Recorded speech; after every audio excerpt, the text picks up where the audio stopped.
என் பெயர் ராஷ்ட்ரி சம்யுக்தா. நான் 6ஆம் வகுப்பு ஆ பிரிவு படிக்கின்றேன். என் பள்ளியின் பெயர் ஸ்ரீமதி மோகினி சரோகி விவேகானந்தா வித்யாலயா. எதிர்காலத்தில் நான் என்னவாக போகிறேன் என்ற தலைப்பில் நான் பேச வந்துள்ளேன். எதிர்காலத்தில் நான் என்னதானாக போகிறேன்? நான் மருத்துவராக போகிறேன். எனக்கு மருத்துவ தொழில் மிகவும் பிடிக்கும். மருத்துவர் என்றாலே தங்கள் சமூகத்திற்காக தங்கள் உயிரையே பணிய வைக்கும் தன்மையுடையவர்கள். அதை போல நானும் இருப்பேன். கொரோனா காலகட்டத்தில் தங்கள் உயிரை பணைய வைத்து மக்களை காப்பாற்றி இன்றைய இந்தியா நன்றாக இருக்க காரணம் மருத்துவர்களே காரணமாக அமைகிறது. மருத்துவர்கள் இல்லை என்றால் நாம் வியாதிகளை எங்கே தீர்ப்பது? யாராலும் தீர்க்க முடியாது. என்னதான் பாட்டி வைத்தியம் சித்த வைத்தியம் செய்தாலும் நம் மருத்துவரிடம் ஆலோசனை பெற்று நாம் செய்யும் வைத்தியமே சிறந்த வைத்தியமாகும். எனக்கு ஏன் இந்த யோசனை வந்தது என்று உங்களுக்கு தெரியுமா?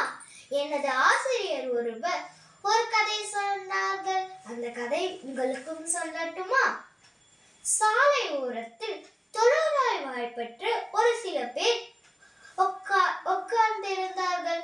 அவரை பற்ற ஒரு பெண்மணி அவர்களை குளிக்க வைத்து அவர்களுக்கு அதை துடைத்து அது மட்டும் இல்லாமல் உடை மாற்றி உணவு தந்து அவர்களுக்கு தாங்களால் என்ன செய்ய முடியுமோ அதை செய்தார். தொழுநோய்வாய்ப்பட்டாலே அவர்களை தொழுவதே அரிது என்ற காலகட்டம் அப்பிருந்தது. அப்போது அந்த பெண்மணி செய்த காரியம் மிகவும் மனதை எனக்கு உறுத்தியது. அந்த பெண்மணி யார் தெரியுமா? உலகம் முழுவதும் அன்னை என்று அழைக்கப்படும் நோபல் பரிசு வாங்கிய அன்னை தெரசாவே ஆகும்.